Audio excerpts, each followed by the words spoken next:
Alright, magandang araw po sa inyong lahat mga kababayan. Batang Maynila to it's. So, update lang po tayo sa mga Dabber Cards. Ano ba nangyari ngayong araw na ito sa Dabber Cards? At unang-una, itong nasa ating screen, pag-usapan natin yung post ng TB5. Nag-post po sila kanina. Siguro po, ayan na 4 hours ago nung in-screenshot ko. Siguro po ngayon, mga 5 hours ago na yan. At nag-post po sila. Yan po si Karen Istrap. Friday. At dito po sa banda sa baba, yan po nakasulat yung schedule ng EAT, Monday to Friday 12 noon at Saturday 11:30 AM. So medyo medyo nalito lang ako at hanggang ngayon nalilito pa ako kasi meron pong mga post sa mga Facebook pages na sumusuporta sa EAT na nagbago na po sila ng schedule simula October 30. So by October 30, ang sabi nila, magsisimula na ang EAT ng 11:30 na umaga hanggang 2:30 ng hapon. At yan ay mangyayari araw-araw na. Kasi ito pong schedule na nakikita nyo sa screen, ito yung pinost nila, ito po yung dating schedule. So 12 noon hanggang 2:30, Monday to Friday, at Saturday po 11:30 to 2:30.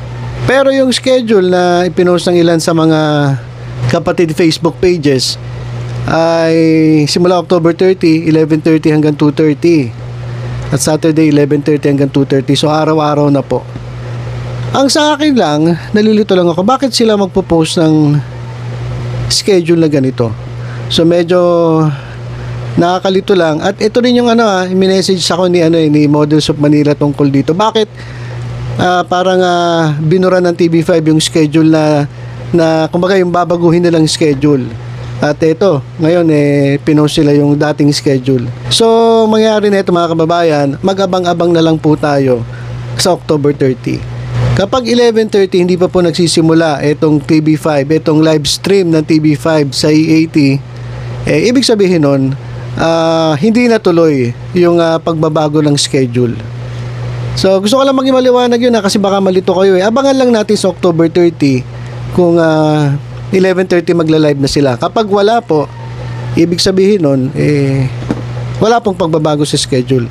Yan naman po ay hindi fake news kasi marami pong kapatid Facebook pages na nag-post nito. At hindi lang siguro nagkaintindihan.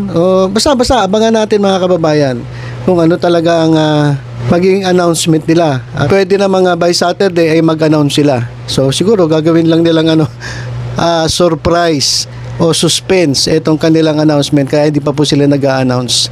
So abang-abang lang po tayo mga kababayan tungkol sa schedule ng EAT dyan sa TV5. At ito mga kababayan, isa pa sa napansin ko ngayong araw na ito ay ang pagbabalik ni Tugi Zombie dito sa Sugod Bahay.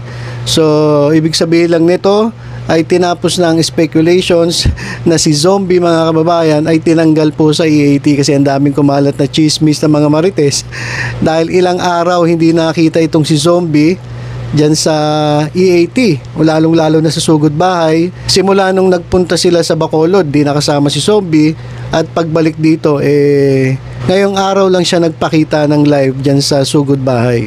So yan, sa mga marites dyan sa mga nagsasabi na wala na si Zombie sa EAT, yan, katunayan lang na hindi po maaalis si Tugi Zombie dito po sa EAT. Saka isa pa mga kababayan, paano mawawala si Tugi Zombie sa EAT? Ang tumulong kay Tugi Zombie para masama dyan sa pelikula, alam ko po yung pelikula, Pedro Penduko ang tumulong po sa kanya dyan ay si Jenny Ferre. Si Jenny Ferre ay official po dyan sa TBJ Productions. So sa tingin ko hindi mawawala si Zombie dito sa EAT, pwera lang kung nabigyan ng ibang proyekto ng TBJ Productions. At eto mga kababayan, isa pa pong update sa isa sa mga ating mga Dabber Cards. Eto pong si TV personality na si Maine Mendoza ay magbubukas na naman po ng kanyang bagong branch ng McDonald's sa San Jose del Monte, Bulacan. Sabi nga niya, so happy and excited to announce that we will be opening our new store in Bulacan. Be the first to experience McDonald's sample. Sabi niya yan sa kanyang Instagram account. At ang opening mga kababayan ay bukas na po, October 28, 2023. At ang sabi niya, we have lots of activities and opening day offers prepared for everyone. Kita-kits. So malamang pupunta siya dyan, si May Mendoza, dyan sa opening ng kanyang bagong branch ng McDonald's sa San Jose del Monte, Bulacan. Ito raw ang ikalawang branch ng fast food store sa San Jose del Monte na pag-aari ni Maine. At ilan pa sa kanyang branches ay nasa Santa Maria at sa Norsagaray sa Bulacan din. So kay May Mendoza, congratulations. Nako, iba talaga.